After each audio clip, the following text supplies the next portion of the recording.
Donc, bonsoir à tous et à toutes. Bienvenue sur ce live Facebook co-organisé par Rethinking Economics, la formation Léon Lezoil et par la gauche anticapitaliste, qui est une organisation marxiste révolutionnaire qui lutte pour une alternative éco-socialiste débarrassée de toute forme d'oppression.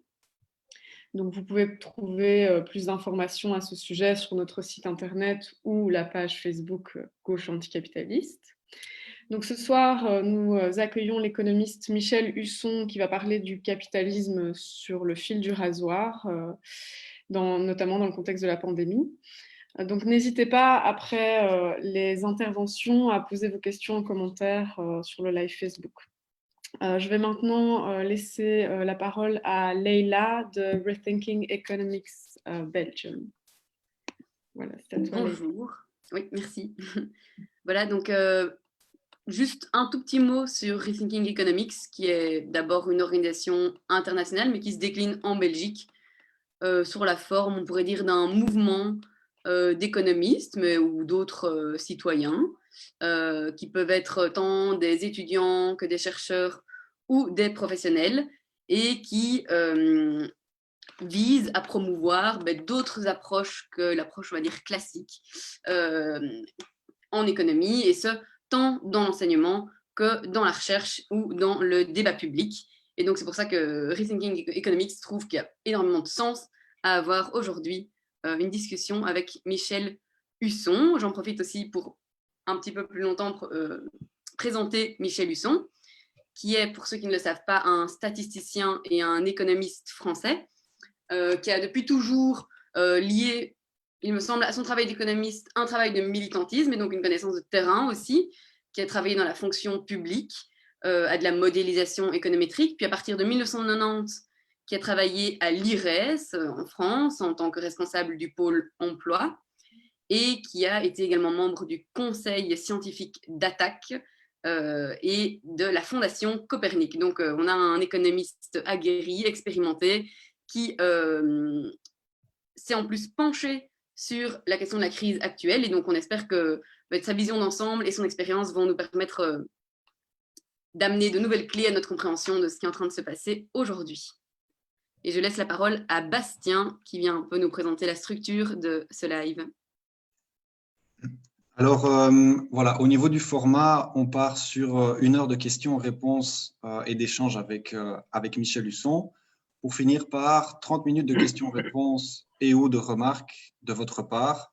Donc, effectivement, n'hésitez pas à poster vos questions, vos remarques, vos réactions sur le chat Facebook.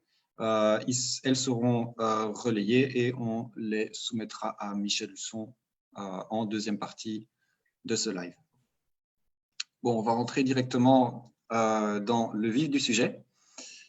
Bon, j'ai quand même un peu préparé cette interview, donc j'ai été voir sur les sites internet de différentes organisations économiques, que ce soit nationales ou internationales. On pense par exemple au FMI. Et eux, voilà, ils nous parlent d'une crise en V, donc un recul important de l'activité économique en 2020, suivi d'un rebond assez impressionnant en fait en 2021 et d'un retour de la croissance par la suite. Bon, ben, finalement, il suffit de faire le gros 2 en 2020 et ça passera. Vous en pensez quoi de ces prévisions, Michel? D'abord, merci pour l'invitation et merci pour les questions que vous allez me poser. Bon, j'ai écrit un petit article qui s'appelle « Reprise en V, vraiment », parce que je pense que, de toute manière, le FMI et les autres organisations internationales, en général, prévoient, quand il y a une mauvaise année, prévoient que l'année d'après sera bien meilleure et qu'on comblera le trou. Mais en l'occurrence, comme cette crise est très particulière, il y a des choses qui ont été mises à l'arrêt et on ne peut pas considérer que ça va redémarrer facilement. Ce qui est en train de se passer, ce qu'on observe dans différentes statistiques instantanées, hein, c'est-à-dire pas en prévision, on voit qu'il y a effectivement dans un certain nombre de pays, pas tous, une reprise de la consommation, une reprise de l'activité économique, puisque par exemple en France, la fin du confinement a marqué une reprise des activités productives, commerciales, etc. Donc il y a effectivement une petite branche du V qui remonte, mais ce que, à mon avis, ne voient pas tous les prévisionnistes qui penchent plutôt du côté de l'optimisme, c'est qu'il y a toute une série de choses qui ont été désorganisées et qui vont empêcher une reprise comme si on avait juste passé un long week-end et puis on reprend le boulot et tout repart comme avant, comme en effaçant complètement ce qui s'est passé. Alors, il y a énormément de choses qui ont été désorganisées, notamment, par exemple, si on prend au niveau international, on s'aperçoit que ce qu'on appelle les chaînes de valeur ont été désorganisées, c'est-à-dire les chaînes qui produisent d'un pays à l'autre. On l'a constaté, par exemple, pour prendre un exemple encore français, par le fait qu'on a découvert d'une certaine manière que la production de masques, la production de certains médicaments vraiment de base était faite dans d'autres pays, en Chine ou en Inde, etc. Et donc on n'était plus approvisionné. Et ce genre de phénomène, globalement, se marque par un ralentissement total du commerce international et donc une espèce de mise à l'arrêt qui va être très difficile à redémarrer pour plusieurs raisons, parce que les pays sont différemment impactés, parce qu'il y a certains secteurs qui sont en panne de débouchés d'activité, et donc cette reprise ne peut pas se faire déjà pour cette raison. L'autre raison, enfin il y en a plusieurs, on pourrait faire une longue liste de raisons, mais par exemple si on prend la consommation, l'idée qui est souvent avancée pour aller dans le sens de l'optimisme, c'est que dans pas mal de pays en Europe, on a maintenu en gros le revenu des gens, même quand ceux-ci ne pouvaient pas aller travailler, hein, sous forme de chômage partiel, etc. Et donc, ces gens-là ont eu le revenu à peu près conservé, mais en revanche, comme ils étaient confinés, ou que les magasins étaient fermés, etc., où il était difficile de se déplacer, ou simplement par peur de la contamination possible, ces gens-là n'ont pas consommé. Donc, on parle d'une épargne forcée, c'est-à-dire que de l'argent non dépensé comme à l'habitude, qui reviendrait brusquement. Et ce phénomène va jouer certainement à court terme, mais en revanche, ce qu'on oublie, c'est qu'il y a malgré tout toute une série de gens, et parmi souvent les plus précaires, qui ont été chassés, disons, du marché de l'activité, qui ont perdu leurs revenus de manière durable, et que ceux-là, ils ne vont pas se remettre à consommer. Et même cette reprise à la consommation, immédiatement, effectivement, on a vu des gens qui sortaient se précipiter dans les grandes surfaces ou dans les magasins de fringues parce que c'est une espèce de compensation, de soulagement. Mais à terme, il y a une espèce d'inquiétude globale qui fait que cet enthousiasme va probablement redescendre. Et enfin, il y a un dernier point, mais je ne vais pas être trop long, c'est le problème des entreprises. C'est-à-dire, il y a des entreprises qui ont fait faillite carrément, il y a des entreprises qui vont faire faillite et qui étaient déjà souvent très endettées pour les plus fragiles et qui, en tout cas, même au niveau des plus grandes, vont avoir, disons, une certaine réticence à investir. Et donc, comme l'investissement, c'est aussi le moteur, disons, d'une croissance ultérieure, ben, si on prend tous ces éléments, je pense que l'hypothèse la plus probable, c'est une reprise, si on veut en V, mais avec une petite branche, une branche du V qui, à terme, sera plus petite que que le choc qu'on a subi. Et par conséquent, on aura un ralentissement durable de la production, de l'activité économique, et on ne rattrapera pas la tendance qui était présente avant la crise. Donc, ok. On a effectivement d'une part donc ces prévisions en V qui sont en partie évidemment liées à toute cette approche de la théorie économique dominante.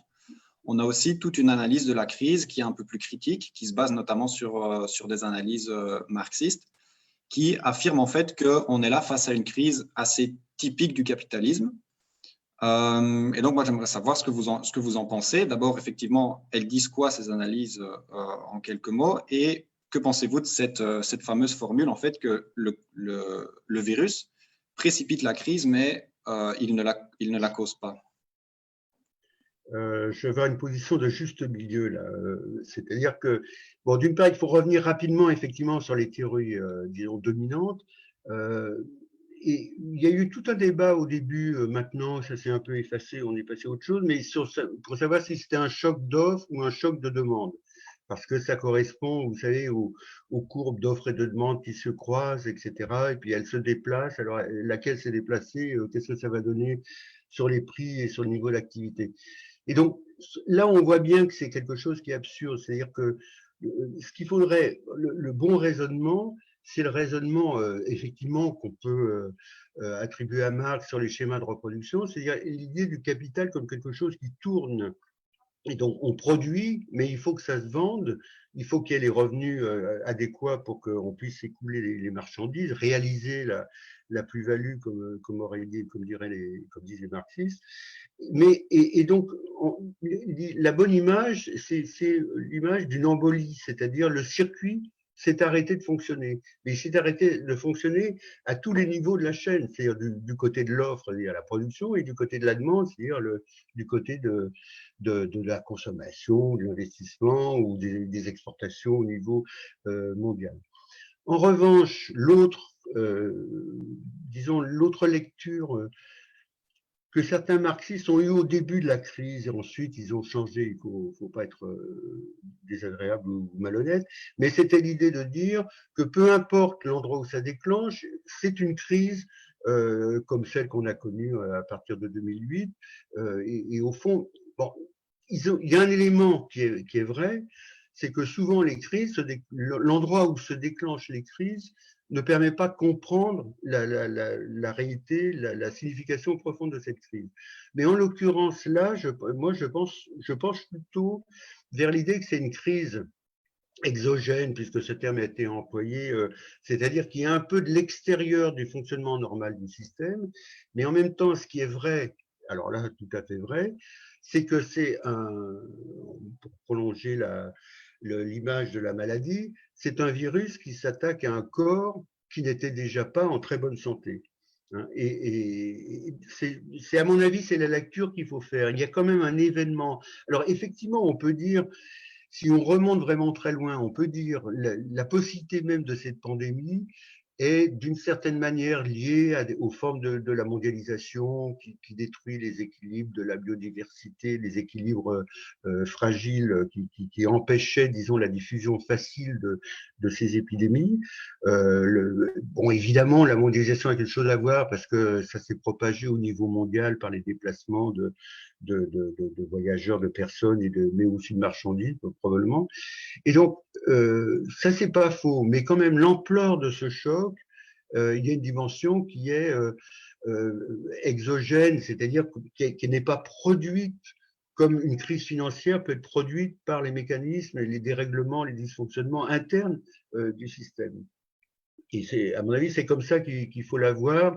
C'est-à-dire, on a un mélange qui est assez nouveau, enfin, qui est nouveau, qui est inédit, de combinaison d'une crise sanitaire avec ses spécificités propres et d'une crise économique qui vient encore une fois frapper un système qui était déjà qui était déjà à la limite. Ce qu'on peut dire, c'est que même sans le coronavirus, le capitalisme au niveau mondial allait probablement vers une forme de crise dont personne ne savait exactement où elle se déclencherait, mais où on voyait que les symptômes s'accumulaient déjà avant la pandémie.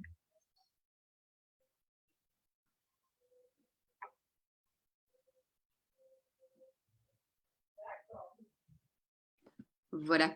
Donc cette crise, merci beaucoup, elle est plutôt exogène, elle mêle des aspects sanitaires et économiques. On vous a parlé aussi une série de choses qui sont désorganisées dans les chaînes de valeur. Parfois, dans vos textes, vous parlez de diffraction de l'économie. Est-ce que tous les secteurs sont touchés de la même manière? Est-ce que toutes les régions du monde sont touchées de la même manière? Et qu'est-ce que ça implique Est-ce que cette reprise en V avec même une petite barre du V raccourcie, est-ce que c'est un scénario qui est commun à l'ensemble du globe ou qui est à l'ensemble des secteurs ou qui va se décliner de façon plus spécifique?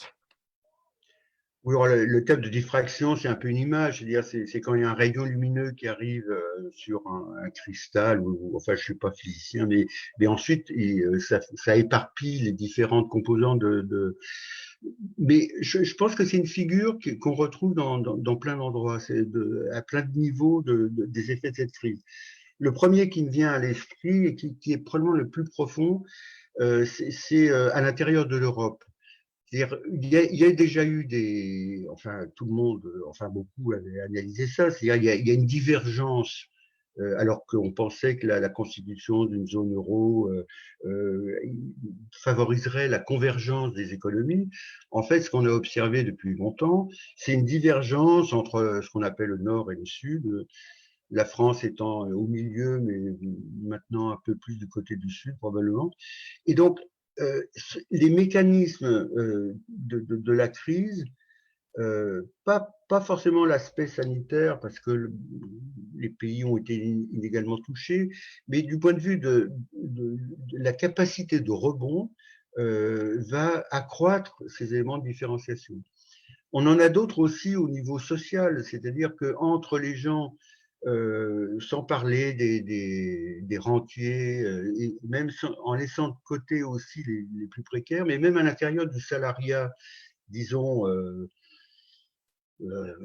salariat, contrat à durée à déterminer, enfin des salariats relativement stables, même à l'intérieur de cet ensemble-là, il y a eu une dissociation entre ceux qui faisaient du télétravail et ceux qui étaient obligés d'aller travailler dans des conditions sanitaires plus périlleuses, bon, avec des cas limites évidemment pour les soignants dans les hôpitaux.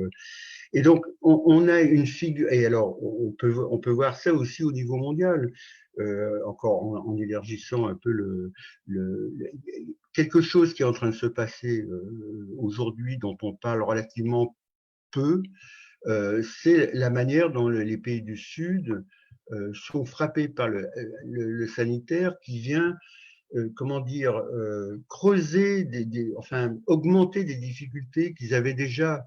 Ça, c'est un bon exemple de choses qui étaient déjà en cours avant la crise. Dire des pays qui sont comment dire, exposés à des déficits extérieurs, à un endettement, à une volatilité de leur taux de change, etc. Je ne sais plus quel est le pays. Il y a un exemple de pays qui consacre plus d'argent à rembourser, enfin à payer les intérêts de la dette, plutôt qu'en dépenses de santé. Donc, c'est des pays qui ont été vraiment exposés.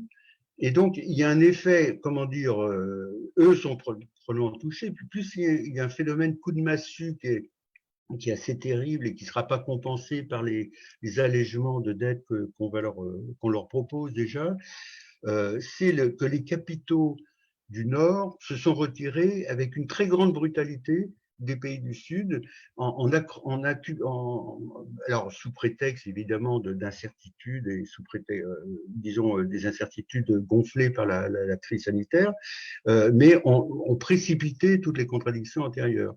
Et ces pays-là risquent aussi comme c'est, dans la mesure où ils sont fournisseurs, risquent de se retourner, c'est-à-dire de constituer un nouveau facteur de blocage, à savoir qu'il y a un certain nombre de choses qui ne seront plus en état de produire. Il y a un problème au niveau, disons, alimentaire, au niveau général, au niveau mondial pour ces pays-là. Et puis, il y a aussi le problème de la chute du prix des matières premières. Alors, il y a le pétrole d'un côté, mais il y a aussi beaucoup d'autres matières premières dont le prix a chuté avec la crise. Donc, vous voyez, entre les classes sociales, entre les différents pays européens et les différentes zones du monde, il y a cet effet, disons, d'écartèlement qui est provoqué par cette crise. Ben oui, en effet, moi, je suis confrontée au domaine de l'habillement. Et là, c'est clair qu'il y a beaucoup de grandes marques qui ont, par exemple, annulé leurs commandes et des travailleurs, travailleuses qui se retrouvent sans emploi. dû à la responsabilité des grandes marques parce qu'il y avait un manque de consommation ici en Europe. Et du coup, une question qui est plus liée à la reprise. Parfois, on parle de relance, de nouveaux plans keynésiens, de New Deal. Est-ce que vous avez abordé le fait que la crise, c'est pas une crise juste d'offre, c'est pas juste une crise de demande. Est-ce que c'est possible de relancer les choses? En tout cas, par exemple, au niveau européen, est-ce qu'il y a aussi un moyen de coordination un moyen de se coordonner au niveau européen, selon vous? Alors, je vais faire l'avocat du diable, c'est-à-dire que pour l'instant, en Europe, les réactions par rapport à la crise ont été plutôt pas mal. Alors, je vais faire assassiner, mais je veux dire, ils ont mis le paquet. Bon, par exemple, en France, il y a quasiment un tiers du salariat qui est aujourd'hui payé, enfin, même en ne comptant pas les fonctionnaires, qui est payé par l'État. Donc, ils ont accepté, et je trouve que c'est intéressant parce que ça montre que les fameuses règles budgétaires, tout ça a explosé, on l'a oublié. La Banque centrale européenne, comme elle rachète des titres de la dette publique, elle fait quelque chose qui jusque-là était considéré comme absolument scandaleux, ce qu'elle avait refusé de faire pour la Grèce, par exemple, au cours de la précédente crise. Donc il y a des éléments positifs dans les réactions, mais c'est maintenant qu'il va falloir voir. Bon, je continue sur ce point. Ce qui est en train de se passer dans les plans européens, c'est la mise en œuvre de choses qu'on proposait au moment de la précédente crise, par exemple ce qu'on appelle la mutualisation des dettes, c'est-à-dire l'idée que les dettes, c'est pas pays par pays, mais c'est une dette européenne. Et comme ça, on ne peut pas jouer sur les différences de taux entre les pays pour en faire crever d'autres, etc. C'est en train de passer avec des résistances, mais le point principal de bascule, c'est l'Allemagne. Et d'une certaine manière, c'est pas, enfin, c'est pas forcément par conviction idéologique, mais c'est parce que l'Allemagne se trouve dans une position qui était déjà en train d'apparaître avant la crise du coronavirus, à savoir un rétrécissement de ses débouchés. Et là, maintenant, c'est quelque chose qui est très fort. Et donc, l'Allemagne a intérêt à ne pas laisser s'affaisser un marché intérieur européen au profit, parce que avant, en gros, son mode de pensée, c'était à la limite le marché. Il y a des pays en Europe qui peuvent s'écrouler, on s'en fiche parce que nous, on vend dans le reste du monde.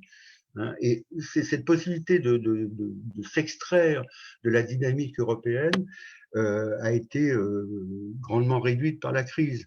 Donc, il y a des aspects comme ça, il y a des choses qui sont en train de changer. Bon, maintenant, la grande question, c'est que dans les rachats de la Banque centrale européenne, il y a des rachats de dettes publiques nationales, etc. Mais il y a aussi des rachats, des achats d'actions émises, de dettes obligataires émises par des grandes entreprises. Par exemple, la Banque centrale européenne a souscrit plutôt à des taux d'intérêt quasiment négatifs, un emprunt énorme de LVMH, la grande marque de luxe français, qui va lui servir à acheter je ne sais plus quelle autre entreprise, etc. Donc la question clé qui se pose, c'est une des questions clés qui se pose, c'est la conditionnalité. C'est-à-dire à quelles conditions cette aide va être fournie et par quel canal elle va transiter.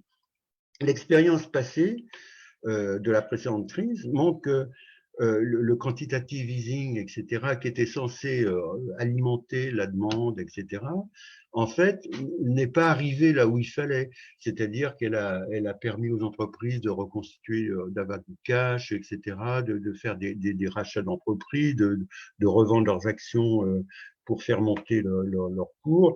Et donc, on a vraiment une question de fléchage de ces aides pour qu'elles redescendent enfin, je veux dire, pour qu'elles alimentent des besoins qui sont essentiels. Et il y a un autre aspect de conditionnalité, ça va être dans les prêts qui vont être faits ou même les dons qui vont être faits aux différents pays. Il y a un aspect positif, c'est-à-dire que ces dons seront théoriquement proportionnés aux besoins des pays, c'est-à-dire les pays les plus touchés par la crise du coronavirus toucheront proportionnellement plus que d'autres. Donc ça, c'est un aspect, c'est l'idée de transfert qui était jusque-là tabou, qui entre par la petite porte.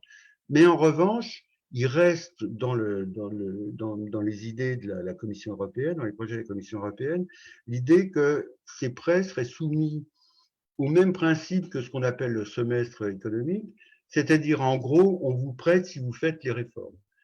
Et ces réformes, il faut voir, comme dirait Coluche, il faut voir la tête des réformes, parce que c'est des réformes néolibérales, etc. Donc, on est dans une situation d'entre-deux où il y a des aspects plutôt positifs, des déplacements, des positionnements, mais en même temps, constamment, le risque de retour à l'ordre, enfin, à la logique néolibérale.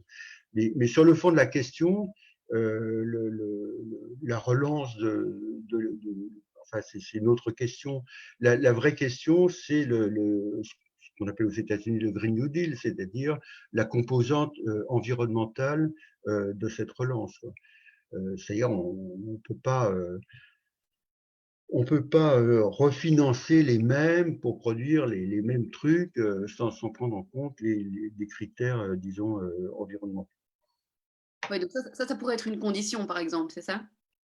Absolument, oui, mais ça peut être bidon. Par exemple, en France, l'État va donner, va prêter plutôt 7 milliards d'euros à Air France, à condition qu'Air France produisent un avion vert, quoi. Enfin un avion qui consommerait beaucoup moins. Bon, mais il y a de fortes chances de penser que cet avion-là est un fantasme qui n'existe pas. Donc on a un vrai problème, disons, de restructuration de la demande, de la production.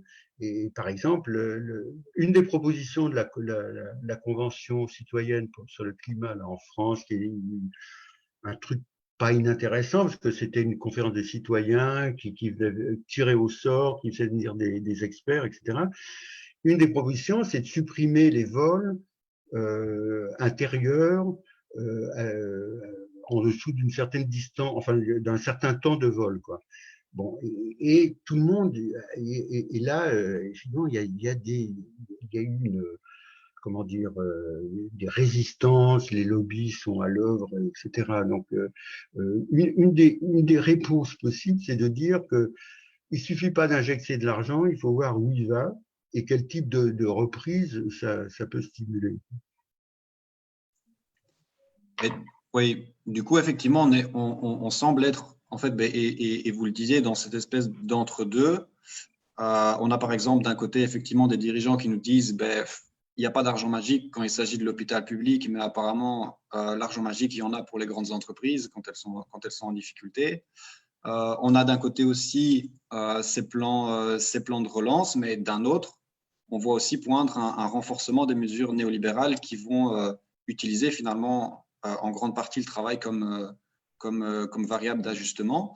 Est-ce qu'on risque d'assister en fait à une fuite en avant de ce système et de cette organisation néolibérale qui potentiellement pourra nous amener à des contradictions, à des crises de plus en plus violentes à l'avenir? C'est toute la question. C'est pour ça que j'avais intitulé mon article sur le fil du rasoir, parce qu'on ne sait pas de quel côté on va tomber.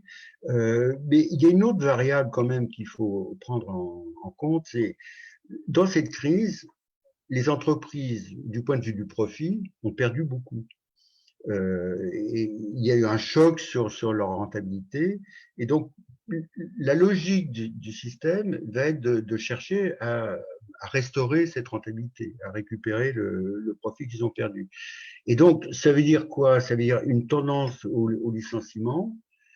Et là, par exemple, encore une fois, c'est un élément de conditionnalité tout à fait important. Dire en France, par exemple, on distribue, on subventionne un certain nombre d'entreprises. pour les relancer, les empêcher de couler. Et alors qu'elles ont reçu cet argent-là, elles annoncent des plans de licenciement, de suppression d'emplois. Enfin, il y a toute une série de périphrases, mais ça revient au même. Et elles continuent, pour la plupart, à distribuer des dividendes. Donc, on voit bien qu'il y a une espèce de logique infernale où, d'une certaine manière, on pourrait dire le capitalisme, enfin, c'est une comparaison un peu loin de l'économie, mais on pourrait dire que c'est un animal blessé qui va être d'autant plus dangereux parce qu'il a été blessé et qu'il veut, se venger pratiquement de ce qu'il a dû subir. Et donc, les axes, c'est d'une part, vis-à-vis des classes ouvrières, c'est de réduire ce qu'elles coûtent aux entreprises pour établir leur taux de profit. C'est assez schématique, mais on voit bien toutes les pistes. Par exemple, l'idée de faire travailler plus longtemps les salariés pour récupérer le temps perdu, c'est implicitement, enfin, c'est lourd de perte d'emploi potentielle. Si on fait travailler plus longtemps les uns, c'est pour virer les autres ou ne pas les embaucher. Et l'autre aspect, c'est la tentation, la contradiction qu'il va y avoir. Bon, il y a une espèce de coopération au niveau européen. Ça aurait pu être pire.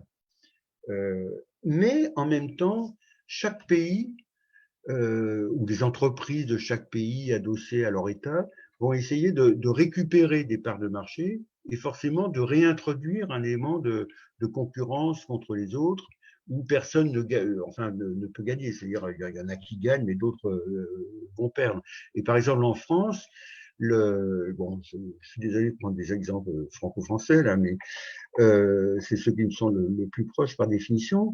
Le ministre de l'économie, Bruno Le Maire, insiste beaucoup sur l'idée du retour de la compétitivité, qu'il faut regagner de la compétitivité, qu'il faut mener des politiques d'offres, etc. Et les politiques d'offres, on sait ce que ça veut dire réduire le coût du travail pour aller vite et pour être compétitif, même si on enrobe ça de considérations sur l'innovation, la formation, etc. Donc, on a ces deux aspects-là, c'est-à-dire le retour de bâton énorme et potentiellement, auquel on peut s'attendre et qui est déjà dans les tuyaux par certains côtés, c'est le rétablissement du taux de profit et une concurrence accrue entre les entreprises au niveau national et international. Et l'autre point qui risque, le retour de bâton aussi qui risque d'arriver, c'est le retour de l'austérité budgétaire. C'est-à-dire l'idée, on a des déficits considérables, les dettes publiques vont augmenter en fonction de PIB, et donc il va falloir revenir à, disons, quelque chose de plus raisonnable. Mais cela dit, là, je pense qu'ils ont fait le bilan des erreurs qui avaient été commises autour de 2011 où les politiques d'austérité étaient revenues trop tôt. Et donc, pour l'instant, ils vont essayer de renvoyer ça à plus tard. Mais la tentation est constante. Il y a des idéologues, enfin des gens de la Banque centrale européenne ou de la Banque centrale de la Banque de France qui envoient des petits messages du genre oui bon ok il fallait le faire mais à terme il faudra peut-être régler tout ça, quoi.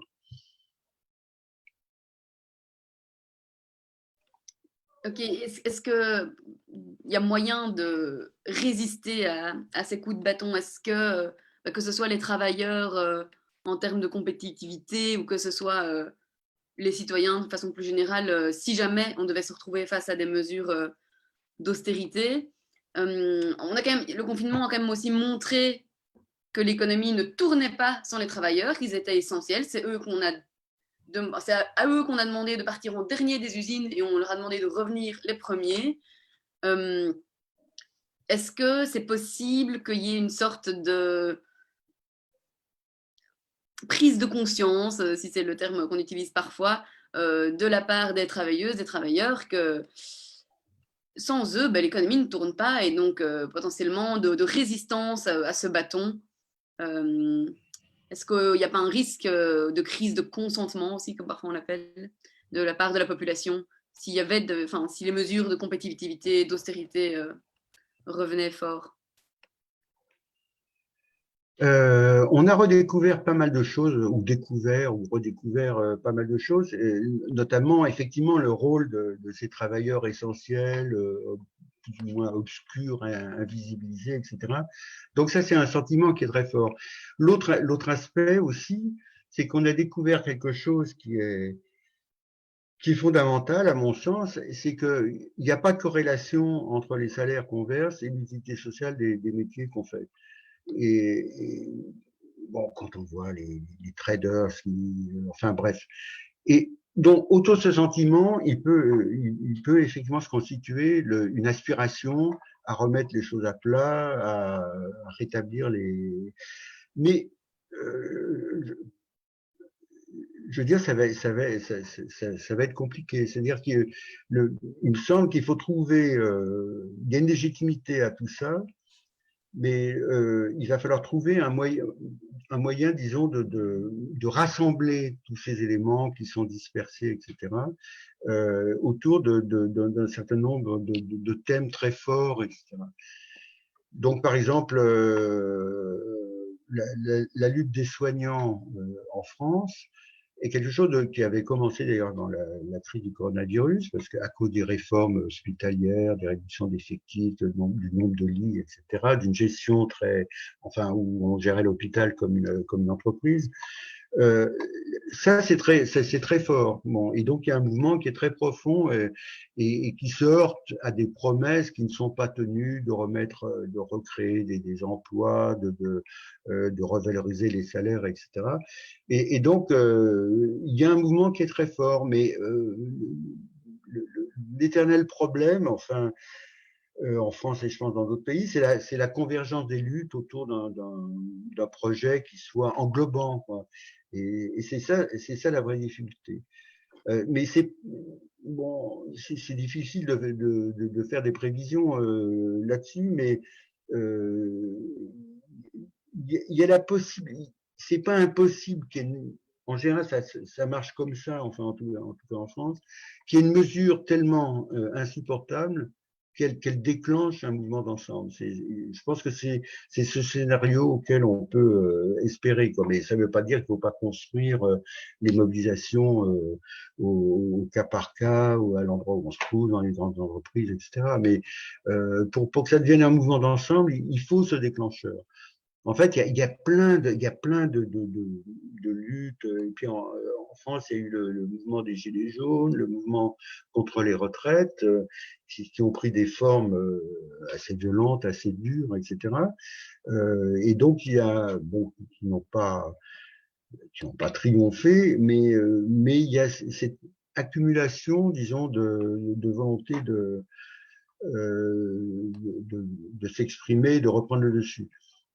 Ce qui est quand même très caractéristique en France, c'est que à peine le confinement levé ou quasiment levé, on a eu de nouveau des mobilisations des soignants et ensuite des mobilisations antiracistes autour de l'affaire des États-Unis et autour de l'affaire Adama qui est spécifique en France, etc. Donc il y a un potentiel de mobilisation qui est tout à fait important et qui va peut-être, je l'espère, se déconfiner lui aussi. Ben oui, en Belgique aussi, c'était d'abord des mobilisations, par exemple antiracistes, dès le début du déconfinement. Et du coup, est-ce que un des rôles de la gauche, ça peut être d'augmenter la prise de conscience des gens, de la classe laborieuse, qu'ils ont du pouvoir.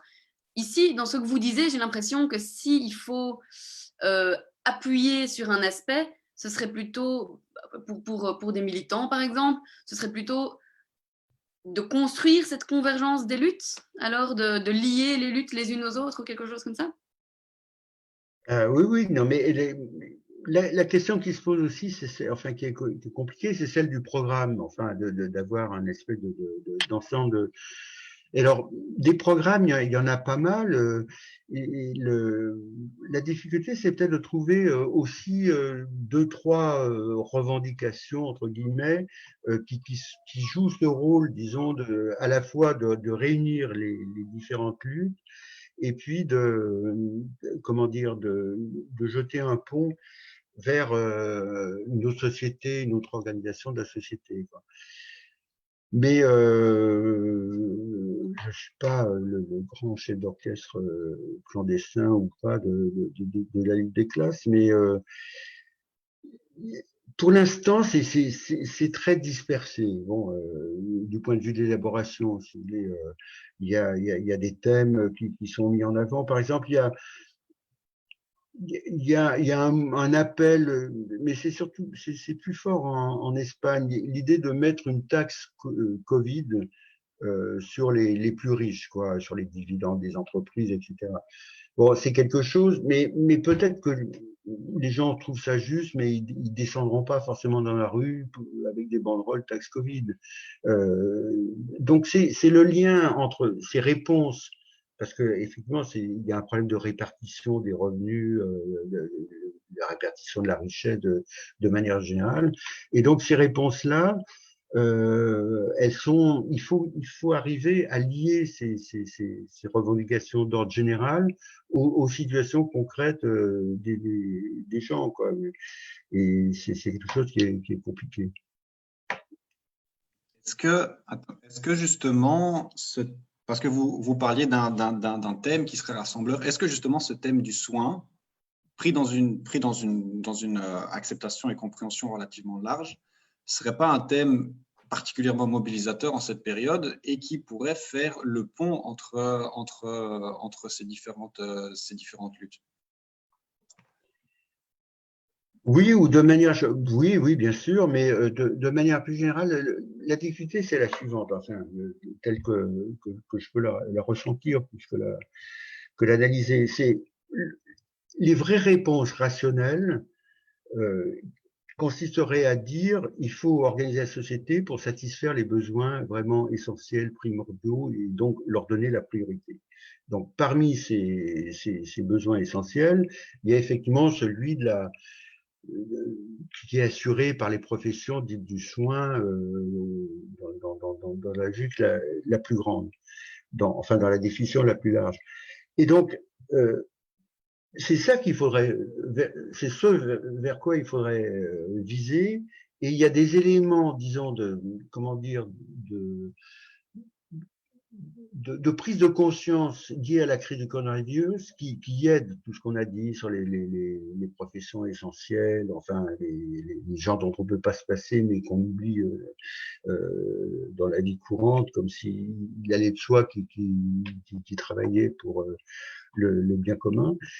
Et donc, la vraie difficulté, pour moi, c'est la suivante. C'est pour passer à cette société, il faut remettre en cause fondamentalement la logique capitaliste.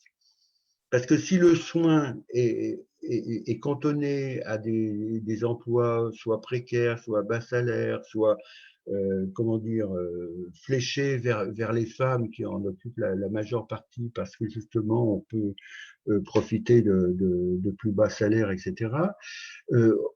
Redonner à ce type de situation, ce type de profession, d'activité, une dignité, une reconnaissance sociale, ça suppose de remettre en cause absolument toute la hiérarchie, disons, qui est définie par la logique capitaliste. Dire c'est pas rentable. Voilà l'argument. Donc, il faut organiser la société en fonction de priorités qui soient définies autrement par la rentabilité, disons, marchande de différentes activités. Et ça suppose un bouleversement complet, y compris, on peut prolonger ça à propos de la transition écologique. La transition écologique, ça veut dire qu'il y a des branches entières de l'économie qu'il faut stopper, qu'il faut arrêter de produire des trucs comme les SUV, les grosses bagnoles, etc. Il faut les stopper et c'est un bouleversement total de la logique économique. Il faut les stopper, donc il faut accepter que les emplois qui sont consacrés soit supprimé et donc soit reconverti grâce à une réduction du temps de travail. Mais vous voyez bien que c'est une mise en cause totale. Et ce qu'on manque, enfin, c'est disons, un rapport de force qui permet de mettre ça vraiment en avant. Donc, dans le meilleur des cas, enfin, avec ce qui est dans les tuyaux, on va avoir des trucs hybrides, c'est-à-dire un peu d'écologie, un peu de social, etc. Si c'est la condition pour que le système continue à fonctionner selon sa propre logique. Mais on est face quand même à des pouvoirs, un pouvoir très fort. Et en plus, je pense qu'on sous-estime actuellement la manière dont ils anticipent les jours d'après. Et quand on voit le fonctionnement des lobbies, et par exemple, il y a quelque chose qui est très grave, c'est que c'est le chantage à l'emploi, et c'est le fait qu'aujourd'hui, il y a une pression très forte pour réduire le poids sur les industries des contraintes environnementales, des normes environnementales. Et ça c'est un autre problème. Et l'autre problème étant, si on revient au niveau européen, c'est l'argument qu'on va voir venir, si ce n'est pas déjà le cas, vos investissements verts au niveau européen qui devraient être massifs, etc., on ne peut pas les faire parce qu'on est en train d'éponger le choc de la crise du coronavirus. Et du coup, ça, c'est un peu ce à quoi on devrait arriver, mais parfois, j'ai l'impression que dans les discours, une des façons de redonner de la place à du social ou à de l'écologique passe par un discours qui va, par exemple, porter sur le rapatriement d'une partie des économiques sur le territoire national ou des appels à de la préférence nationale. Et en effet, ça colle, entre guillemets, avec une certaine critique sociale et écologique. Est-ce que cette crise et la façon avec laquelle on la traverse ne représente pas aussi un danger de voir l'importance des nations, même si voilà, vous avez parlé qu'il y avait quand même de la coordination, en tout cas au niveau européen, mais de voir l'importance des nations augmenter avec potentiellement aussi une compétitivité économique, mais est-ce qu'elle pourrait aller plus loin que ça dans un contexte mondial qui est quand même un peu, enfin, qui est instable, avec les États-Unis qui sont de moins en moins l'hégémonie du monde actuel, si je peux me permettre. Ouais. Oui, ça fait partie des risques, c'est-à-dire c'est l'idée que finalement le virus vient de l'extérieur et qu'on n'était pas assez préparé à le faire parce qu'on dépendait trop de l'extérieur et donc relocalisant, etc. L'idée de relocalisation elle est a priori positive, c'est-à-dire qu'il y a une extension terrible des chaînes de valeur dont on parlait tout à l'heure, des délocalisations, etc. Le problème, c'est que c'est un discours qui est relativement suspendu en l'air, parce qu'on a un degré d'intégration tel qu'on ne peut on peut pas le défaire du jour au lendemain.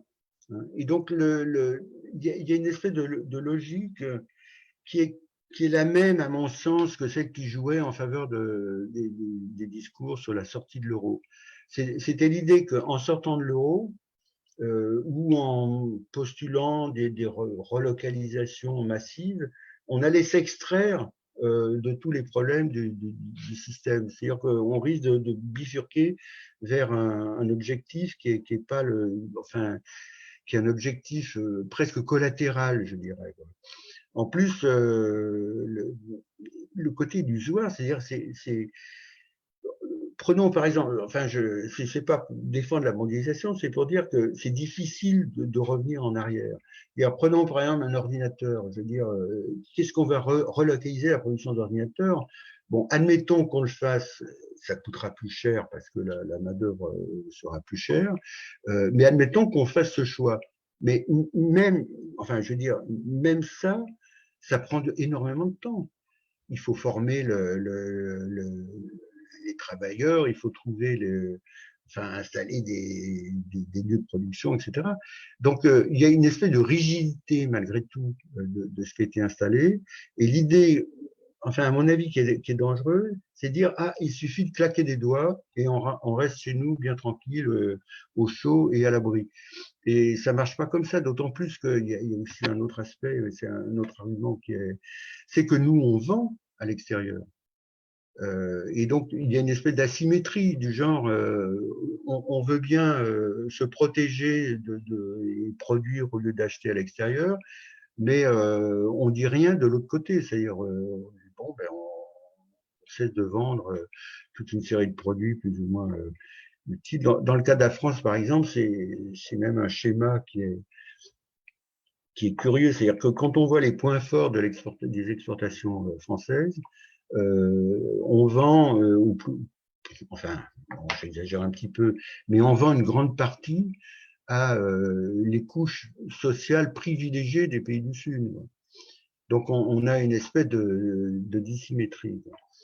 Donc, il y a un enjeu là aussi, c'est la reprise en compte de ce thème de relocalisation qui a des aspects positifs, mais qui risque de nourrir une idéologie bon, souverainiste, assez réactionnaire, quoi. Par exemple, en France, le Front National, un de ses thèmes, c'est il fallait fermer les frontières. Hein, ils s'en tirent parce que, évidemment, le virus ne serait pas arrivé, etc. Donc, il y a cette petite musique qui risque de monter. Je pense pas qu'elle ait beaucoup d'impact parce que la question sociale va quand même devenir dominante, quoi.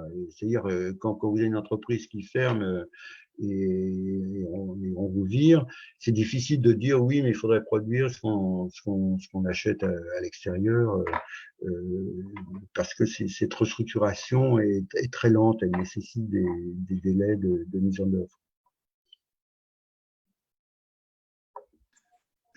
Ok, donc du coup, on a bien pu mettre en évidence en fait l'articulation et cette spécificité de la crise actuelle au niveau des facteurs économiques et sanitaires. Hein. Donc, vous l'aviez dit, on se trouve un peu dans une configuration un peu inédite. La question maintenant, c'est, bon, évidemment, on n'a pas de boule de cristal, mais est-ce que ça nous dit quelque chose sur l'avenir? Est-ce qu'il faut s'attendre en fait à ce que de tels facteurs sanitaires, environnementaux se multiplient en raison justement de la destruction massive de cet environnement et du changement climatique provoqué par le capitalisme lui-même et cette éventuelle fuite en avant à laquelle on pourrait assister, dont on a déjà parlé tantôt. Bon, ça dépasse un peu Déjà, faire des prévisions économiques, c'est difficile, mais faire des prévisions sur ce type de questions, c'est aller encore plus. Apparemment, il y avait eu des avertissements avant cette crise en disant que c'est quelque chose qui allait être, disons, possible et qui pourrait se répéter. Bon, ben, la réponse, c'est au moins cette crise a appris à peu près disons, au moins comment se prémunir contre la diffusion enfin, tout le monde ne semble pas l'avoir appris aux États-Unis, par exemple, mais bon, faire des réserves de masques, etc. Fondamentalement, les destructions qui ont déjà eu lieu, qui sont à l'origine de ces déséquilibres, ils sont irréversibles en grande partie. Je ne suis pas sûr qu'on puisse rétablir. On peut stopper le mouvement, mais revenir en arrière. Et enfin, le danger, enfin, le risque le plus grand aujourd'hui, c'est les déséquilibres au niveau climatique. Directement, quoi, les crises environnementales qui sont déjà multipliées, qui vont et là c'est là que le retard est le plus grand, quoi, et que le problème majeur pour l'humanité, c'est celui de prendre des mesures pour essayer d'enrayer cette espèce de dérèglement qui est déjà à l'œuvre. Et là, on retombe sur des choses plus massives, si vous voulez encore, à savoir un changement nécessairement très radical du mode de vie, du mode de production, de savoir ce qu'on produit, etc., ce qu'on consomme aussi. Et donc, c'est quelque chose qui, à mon avis, parmi les risques à venir, est le principal. Ok, donc on arrive tout doucement à la fin de cette première partie. Donc moi, j'aimerais terminer par discuter encore 2-3 minutes. Donc notre ami commun Daniel Tanouro vient de publier un livre au titre assez évocateur, donc Trop tard pour être pessimiste. Donc effectivement, la dernière question, ce sera Michel, est-ce qu'il est trop tard pour être pessimiste? Mais je suis très gêné par cette question parce que j'ai presque envie de répondre, mais c'est une très mauvaise conclusion. J'ai presque envie de dire trop tard pour être optimiste, mais ce serait effectivement. Non, le livre de Daniel, il est. Moi, j'ai bien aimé ce titre, quoi. C'est-à-dire, ça veut dire on n'a pas le temps de discuter, il y a urgence maintenant, etc. Et peut-être qu'on pourrait dire la même chose à propos du système capitaliste. C'est-à-dire que c'est un système. Alors, peut-être que cette crise nous permet de comprendre ça. C'est un système qui est délirant, quoi, qui est incapable de répondre aux besoins essentiels de la majorité des gens, quoi, de fournir un emploi décent, une vie décente, même et surtout dans les pays riches qui pourraient se permettre ça. Et malheureusement, je pense que les réactions, pas immédiates, mais dans 6 mois, dans 1 an, etc., vont être d'une très grande violence, quoi, de système capitaliste. Fondamentalement, bon, pour terminer sur un mode plus analytique, ce qu'il faut, à mon avis, comprendre, c'est que pour des raisons multiples, le capitalisme n'a plus sa force propulsive qui consistait à faire des gains de productivité et à les redistribuer. C'est-à-dire les gains de productivité, c'est-à-dire on produisait plus de choses en 1 heure de travail et on redistribuait plus ou moins sous la pression, on était forcé de le faire, etc. Il n'y a plus ça. C'est-à-dire qu'aujourd'hui, le capitalisme n'est rentable qu'en étant antisocial, si on peut dire. C'est-à-dire que ces éléments de légitimité qu'il pouvait avoir pendant ce qu'on a appelé, peut-être à tort, les 30 glorieuses, à savoir, il y avait un quasi plein emploi, il y avait une progression du pouvoir d'achat, une progression de la protection sociale. Tout ça, quand vous regardez point par point, aujourd'hui, qu'est-ce qu'il vous dit? Il vous dit le chômage est nécessaire ou alors il faut accepter des emplois ultra précaires et payer au lance-pierre. La progression du pouvoir d'achat, bon, ne comptez pas, nous sommes dans un monde de concurrence, etc. Et l'état social, il faut le réduire parce que c'est trop coûteux. Donc, tous ces arguments qu'il avait pu utiliser à un moment n'existent plus. Et donc, il faut se faire à cette idée, se convaincre de cette réalité, c'est que le capitalisme maintenant est devenu de manière consubstantiellement antisociale et incapable, pour des raisons un peu du même ordre, incapable de prendre en charge le défi environnemental. C'est pour ça que s'il y a une période dans l'histoire où il y a des raisons rationnelles d'être anticapitaliste, c'est bien aujourd'hui. Merci, parfait, merci, c'était le mot de la fin parfait. Donc, on clôture en plus dans un excellent timing. On va passer maintenant aux questions en réponse. Donc, on en a déjà une petite série. Alors, on va commencer par une question qui était justement liée en fait à cette question du soin, du travail du soin, du thème du soin. Et donc, une question qui est posée par Oksana et qui nous dit le travail du soin est soit non rémunéré ou de plus en plus en fait marchandisé. Il est majoritairement pris en charge par des femmes qui sont racialisées, des femmes sans papier. Et en fait, elle demande mais quel est le lien économique entre ce qu'on appelle le travail productif et ce travail reproductif finalement. Et est-ce que, par exemple, la crise serait amenée soit à à reconfigurer ces liens ou à les revoir, à les réarticuler, etc. Ça pourrait être, on pourrait effectivement rebondir sur l'expérience qui a été faite. Moi, je pense que c'est un choix, disons un choix de société. C'est l'idée, qui décide que ces travaux, que ces emplois-là doivent être sous-payés. Et en fait, quand on regarde les choses, c'est un problème de répartition des revenus. C'est André Gortz disait il y a très longtemps, il parlait d'une société de serviteurs.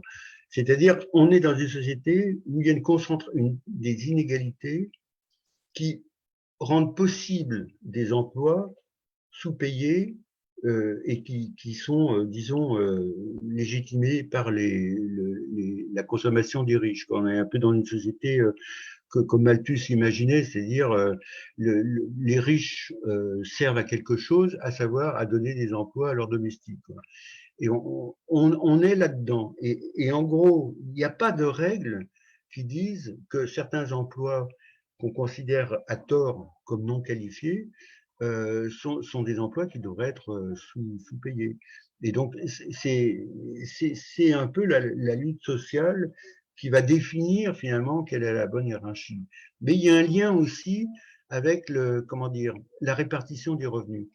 C'est-à-dire, moi, je crois fondamentalement que ces bas salaires, ces emplois précaires, etc., sont le reflet de la concentration des revenus. Et donc, si on avait un système où il y avait une plus grande égalité des revenus, il serait plus facile de faire passer l'idée que tout le monde doit à peu près payer décemment parce que justement, il n'y a pas cet effet d'aspiration en somme des plus hauts revenus sur la possibilité de créer des emplois.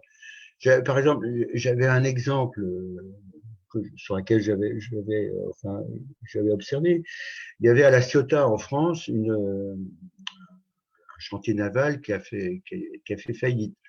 Bon, la CGT s'est mobilisée pour le faire redémarrer, mais il a donc retrouvé les emplois, et il a redémarré parce que il servait de réflexion, de remise à niveau, d'entretien des yachts des riches.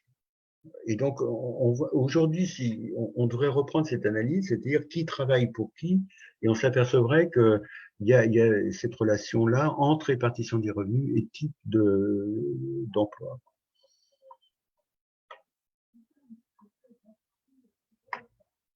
Ouais, puis j'imagine aussi que en termes de travail du soin, ben, il y a beaucoup de travail qui doit être fait pour justement réussir à faire ce lien économique, ben, rien que dans la reconnaissance du fait que le travail reproductif, c'est du travail.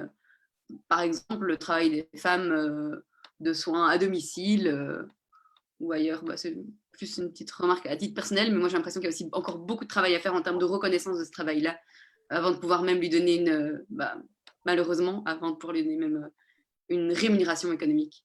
Mmh.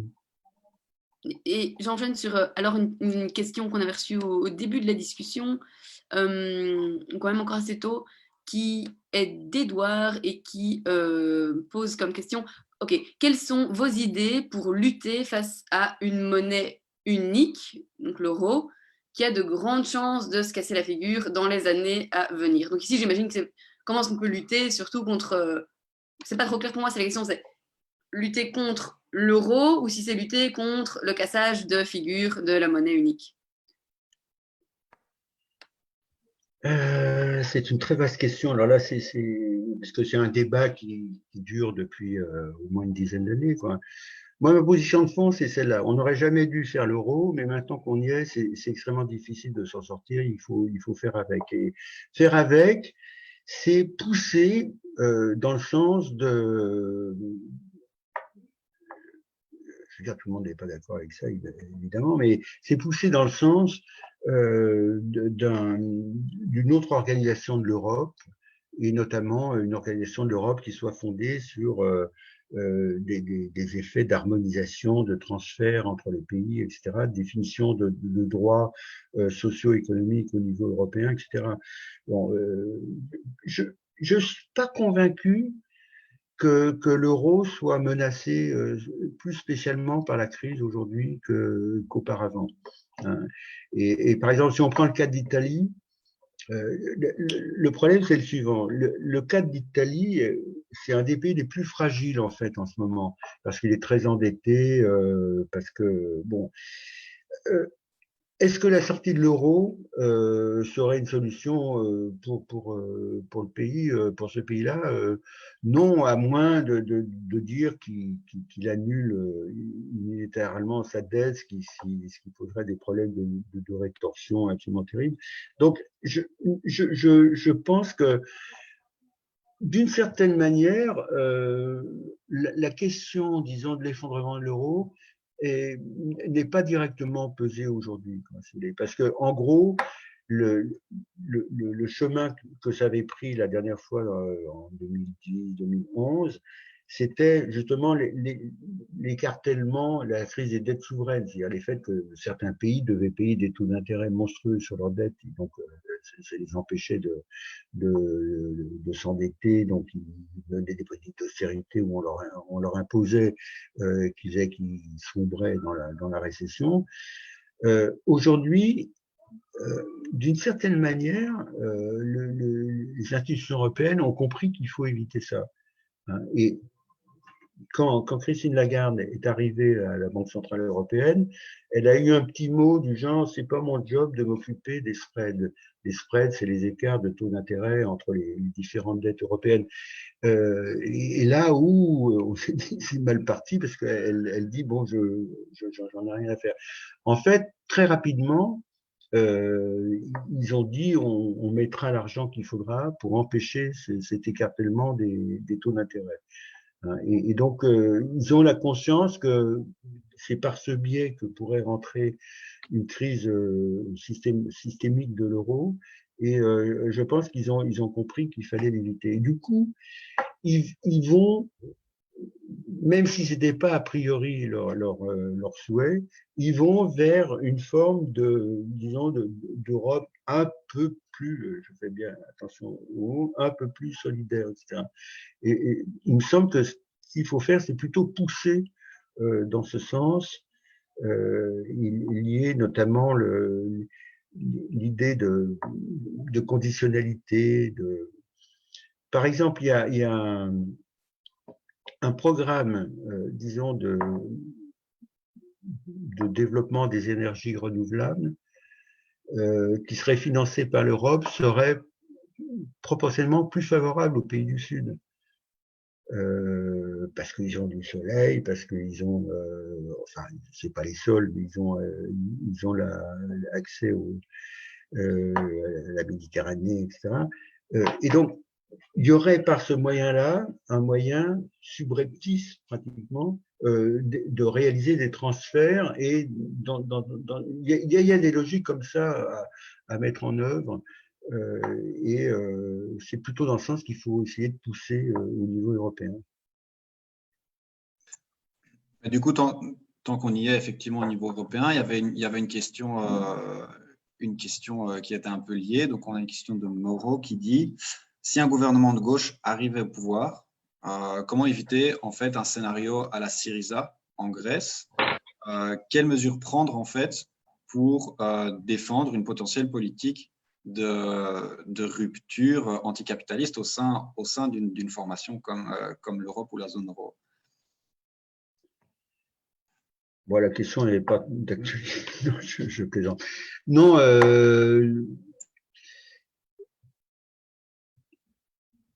moi, enfin, ma conception du truc, c'est un peu celle qui est partagée dans Attaque, dans la Fondation Copernic, etc.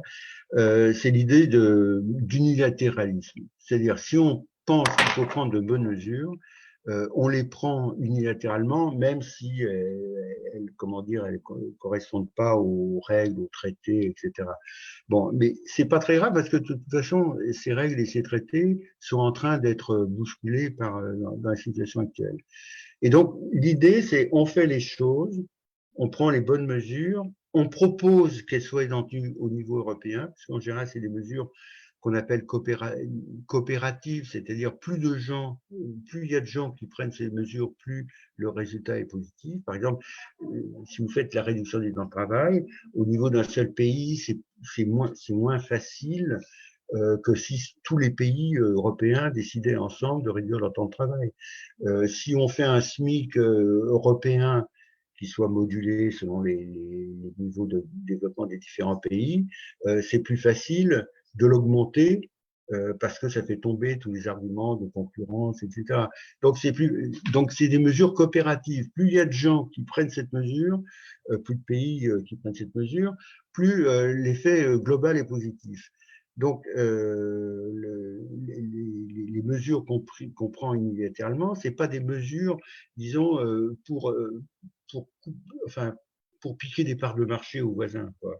C'est des mesures pour développer un autre modèle. Et on dit, faites la même chose que nous. Et par rapport aux mesures de rétorsion, après, effectivement, c'est un bras de fer.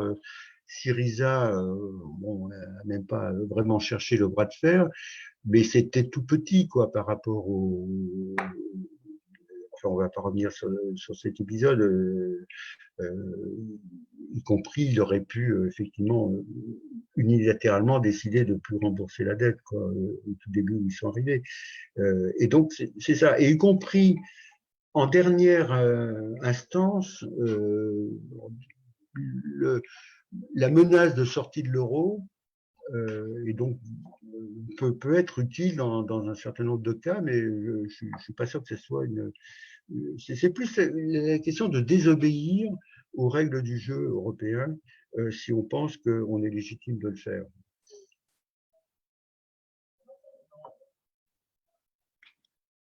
Ok, on va peut-être enchaîner alors avec une question de David qui met en avant qu'il y a peut-être une volonté de la bourgeoisie à mettre en place une stratégie du choc, donc en utilisant l'expression de Naomi Klein, et de profiter de la crise et de, on va dire, la sidération générale engendrée pour remettre en cause les droits sociaux du travail, pour durcir les formes de répression sociale, etc.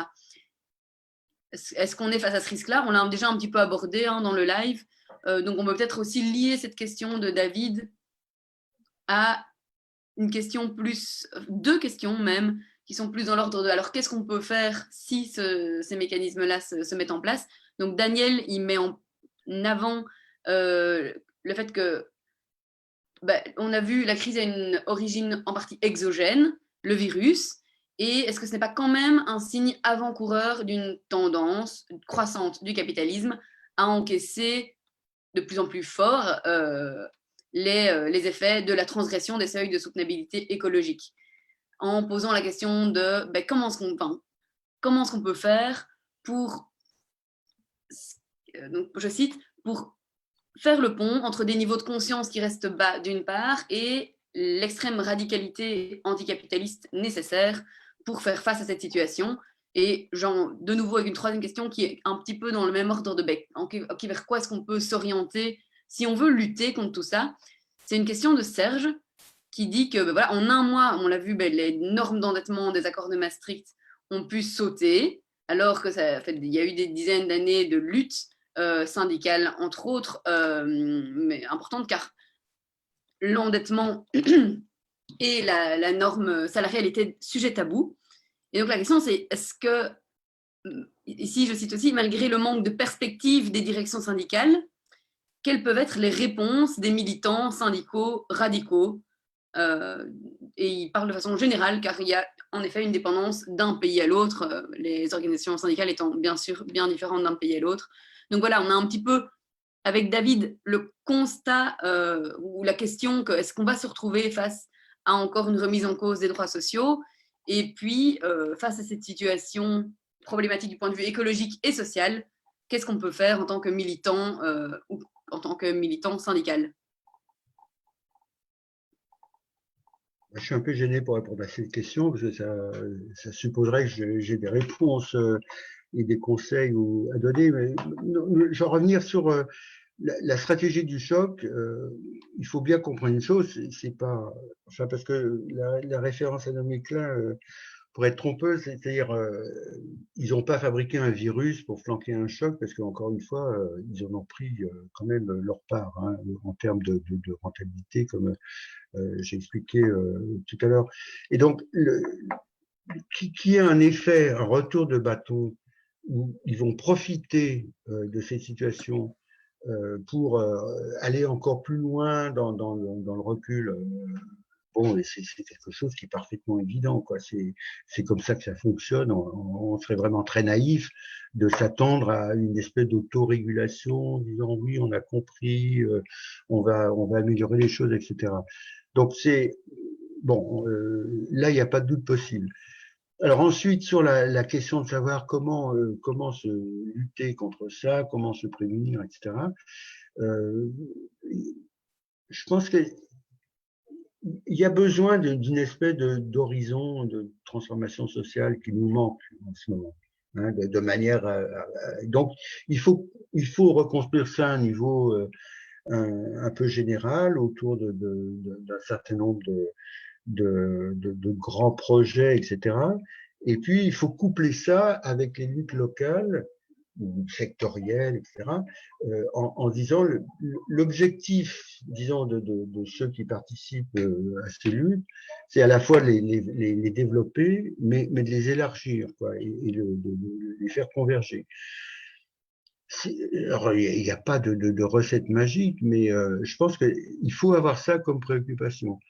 Et c'est en train enfin, si je prends le cas français, entre le mouvement des gilets jaunes et le mouvement des soignants, par exemple, il y a eu des manifestations, il y avait clairement une convergence, une rencontre, d'autant plus qu'une partie des gilets jaunes étaient soignants ou aides-soignantes, etc. Donc, il y a des bases matérielles de convergence, quoi. Et puis, encore une fois, il faut trouver. Moi, mon hypothèse, aussi bien sur le plan social que sur le plan écologique, qui n'est pas une hypothèse, enfin, qui est une espèce de stratégie de choc à l'envers, c'est je pense que une grande contre-offensive, enfin une offensive libérale qui va trop loin, ou bien une catastrophe écologique qui a vraiment fait comprendre qu'il faut faire quelque chose, c'est ces éléments déclencheurs qui peuvent constituer une stratégie de contre-choc. Et je m'excuse de reprendre l'exemple français, mais en France, on ne sait jamais sur quoi ça démarre. Et pratiquement tous les grands mouvements sociaux ont démarré sur un petit truc, quoi. Par exemple, un des mouvements étudiants contre le contrat première embauche a démarré sur quelque chose qui paraissait une mesure parmi d'autres, etc. Mais ça a mis tout le pays dans la rue. Donc, on a du mal à prévoir ça. Personne n'avait dit, personne ne l'avait vraiment senti venir, quoi. Et donc, il faut être à l'affût de ce genre de choses, quoi. Et, prenez le mouvement aux États-Unis antiraciste. Là. Bon, il y a un type qui a été tué dans des conditions atroces et filmé, mais avant lui, il y en avait des dizaines, des centaines. Pourquoi c'est lui, c'est ça qui a déclenché un mouvement qui est d'une ampleur absolument extraordinaire. Donc, on est confronté à ce genre de choses. C'est-à-dire il y a une espèce la difficulté d'être militant, c'est d'assurer une permanence même quand il se passe rien, quoi. Quand les choses avancent pas, parce que il faut être prêt au moment où ça explose. Et en général, c'est vrai, quelquefois, les militants le voient en dernier, quoi. Moi, je peux raconter une anecdote, mon âge me le permet. Au moment des retraites, d'une réforme des retraites, il y a une quinzaine d'années, on faisait des meetings, on avait travaillé sur le projet qu'on voyait venir, on avait fait des brochures, etc. On faisait des petites réunions qui étaient absolument déprimantes. Il n'y avait personne. Et 2 mois après, il y avait des millions de gens dans la rue qui n'ont finalement pas gagné, mais il y a eu une mobilisation d'une très grande ampleur. Et donc, voilà, on ne se développe pas de manière linéaire. il y a des à-coups, des insurrections brutales, mais qui sont préparées par tout ce travail souterrain de conviction, d'analyse, d'élaboration, etc. Et c'est ce qui fait ça peut paraître un travail quelquefois ingrat.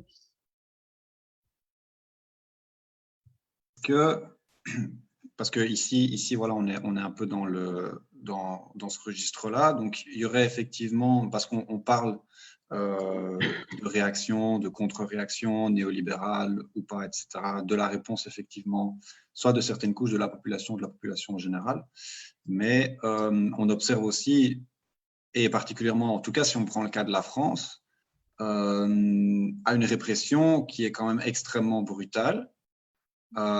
Est-ce qu'il faut s'attendre effectivement à ce que ce mouvement de répression-là se fasse de plus en plus brutal au cours du temps?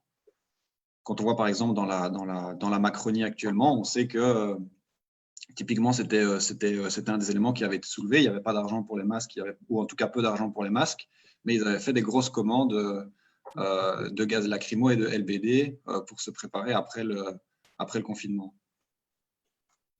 Alors, je ne sais pas si on peut généraliser ça, mais ce qui est frappant dans le cas français, effectivement, c'est qu'il y a un mélange de néolibéralisme classique et d'un autoritarisme très, très répressif et très violent, quoi. C'est-à-dire la répression ça a commencé d'ailleurs sous Hollande, à propos de la réforme du Code du travail. Il y a eu une politique délibérée de répression très brutale des manifestations. Dans le sommet, c'est les gilets jaunes avec les gens éborgnés, les mains arrachées, etc. Donc c'est quelque chose de très violent. Et je pense que c'est l'idée, si vous voulez, que c'est contradictoire est fausse, quoi. C'est-à-dire, on va dans cette logique-là de contre-offensive, on va vers une logique de libéralisme autoritaire, quoi, qui comment dire, qui combine les deux, quoi.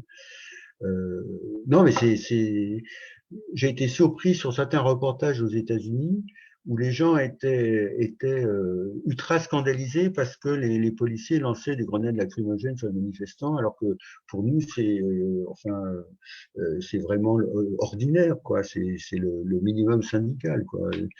Et donc on se rend pas compte, mais on est habitué à une certaine violence. Et je dirais même dans le cas français aussi, il y a eu comment dire, dans la gestion du confinement, une manière d'autoritarisme, voire d'infantilisation des gens, quoi. C'est-à-dire, on n'appelait pas leur participation, on leur donnait des règles. En France, il fallait remplir des attestations pour sortir de chez soi avec un motif, etc.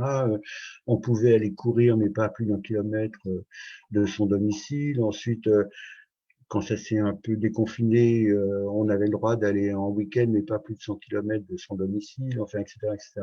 Donc, il y a une manière de mettre les gens dans une situation disons, de soumission à une discipline qui correspond aux initiatives qui sont données. Donc, de ce point de vue-là, je pense qu'on peut être un peu, on peut être pessimiste, quoi.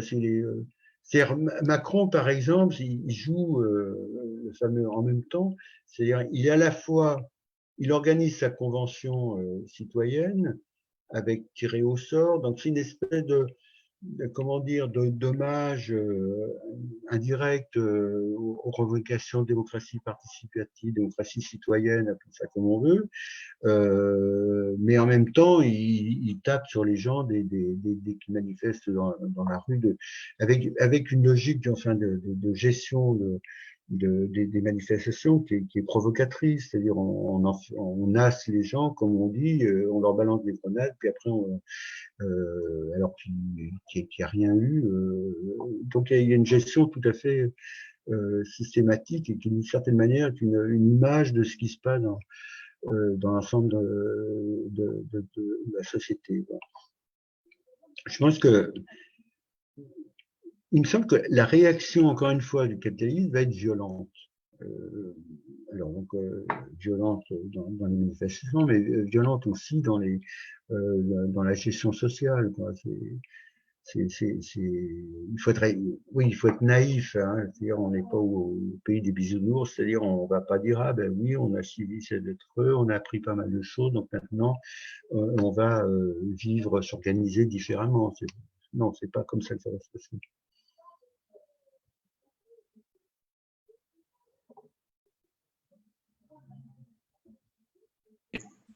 Parfait. Ben donc, on arrive effectivement tout doucement à la fin. 22 heures approche à grands pas. Et donc, on aimerait encore vous donner 2-3 minutes, un mot de la fin, un mot de clôture, peut-être encore éventuellement une anecdote ou un mot un peu plus d'optimisme, par exemple. C'est à vous. 3 minutes d'optimisme, c'est beaucoup demandé, quoi. Non, là, je suis en train d'écrire un petit billet qui s'appelle Au risque de la naïveté, quoi. Et c'est il faut, on va être dans une situation où il ne faut pas se laisser penser que spontanément, on va sortir par le haut de cette crise. Mais en même temps, je pense qu'il ne faut pas renoncer à une forme, disons, de naïveté ou d'espérance en oubliant trop vite ce qu'on a appris pendant cette crise du coronavirus, à savoir le fait qu'on est dans une société, d'une part, où c'est les travailleurs qui la font tourner. Bon, ça c'était manifeste, où il y a des inégalités qu'on a pu mesurer entre ceux qui devaient aller travailler, ceux qui pouvaient ne pas aller travailler, entre ceux qui exerçaient des métiers tout à fait essentiels et que d'habitude on paye au lance-pierre, etc. Donc tous ces éléments disons de décilement, c'est-à-dire on voit apparaître des choses qu'on avait l'habitude de ne plus voir. C'est un capital qu'il ne faut pas laisser se disperser. Il faut maintenir et construire sur cette idée, quoi. Le fait qu'on peut plus accepter que les éboueurs, que les infirmières soient payés, que les enseignants en France, qui sont très mal payés, soient payés de cette manière-là. Donc ça, il ne faut pas oublier, et que donc il faut une autre organisation de la société, qu'on a souffert du manque disons, d'approvisionnement, parce que c'était pas finalement, c'est pas rentable de produire des masques, donc ça coûte cher de les stocker. En France, on en a brûlé près d'1 million, parce qu'on trouvait qu'il y en avait trop. On avait une ministre qui avait décidé qu'il fallait un stock constant de masques, et un autre qui est venu après, pour des raisons d'économie, a décidé de s'en débarrasser, de les éliminer. Donc, pour des raisons, disons, de calcul économique absurdes. Et donc, l'idée qu'on peut organiser la société autrement, elle a émergé de manière assez forte pendant cette crise. Et de voir, au contraire, alors, il faut absolument, comment dire, alimenter cette flamme et, et faire le lien entre ces aspirations un peu floues qui sont apparues et puis la réalité de la contre-offensive à laquelle on va être confronté. C'est dans ce lien-là qu'il peut y avoir une alchimie qui fasse que le refus de cette contre-offensive, et puis s'appuyant sur l'ébauche d'une autre manière de vivre en société qui est apparue plus ou moins clairement pendant la crise, c'est ça qui peut faire que les choses s'agglomèrent, et que ce refus soit appuyé non plus sur simplement le refus, mais sur une aspiration qui a été, comment dire, refusée, une aspiration qui n'a pas été reconnue à une autre forme d'organisation de la société. Je crois que, par exemple, c'est très clair dans un secteur qui a été le plus touché, celui des soignants, c'est-à-dire où il y a ces deux aspects-là qui se combinent. Hein, c'est-à-dire parce qu'ils ont vécu, disons, au premier rang la crise, c'est-à-dire à la fois l'aspiration on peut s'organiser autrement et d'une certaine manière, on est entré en autogestion dans les hôpitaux pour gérer la crise. Et c'est au nom de ça qu'on ne veut plus revenir à la situation antérieure, et y compris avec les mêmes salaires malgré les promesses qui ont été données. Et il y a peut-être, alors je vais terminer sur une anecdote tout à fait minimaliste. Il y a un hospitalier qui a fait une petite chronique en disant les fichiers Excel sont de retour. C'est-à-dire dans la gestion très entrepreneuriale des hôpitaux, il y avait ces fameux fichiers Excel où on coche le temps qu'on a passé à telle activité, et puis chaque activité disons, est codifiée et rapporte un certain truc à l'hôpital, quoi. C'est-à-dire et bon, pendant la crise, ça a disparu tout ça évidemment, mais hop, dès que la crise s'est un peu interrompue, enfin en termes de fréquentation des hôpitaux, hop, les fichiers Excel sont revenus. Et d'une certaine manière, c'est peut-être une image de fonctionnement de la société. La société qui fonctionne selon ses besoins et la société dont on ne veut plus, celle qui fonctionne avec des fichiers Excel. Ben, merci. C'est vrai que ça donne l'envie, en tout cas, de continuer à parler autour de nous, à communiquer sur le fait que bah, il y a des alternatives qui existent, qui fonctionnent, et que on l'a expérimenté, et que donc peut-être qu'il va y avoir quelque chose qui va se créer autour de ça, et être un maximum prêt en attendant plus de mouvements. En tout cas, merci beaucoup, Michel Husson, d'avoir accepté de participer à ce live. Je pense que tous les organisateurs vous remercient aussi. Ben, c'est moi qui vous remercie aussi de l'invitation. Voilà. Merci aussi à tous ceux qui ont pris le temps d'écouter ce live. Et j'espère que cela vous aura plu et qu'il y aura d'autres occasions, en tout cas, qu'on pourra continuer à communiquer de tout ça. Voilà. Normalement, le live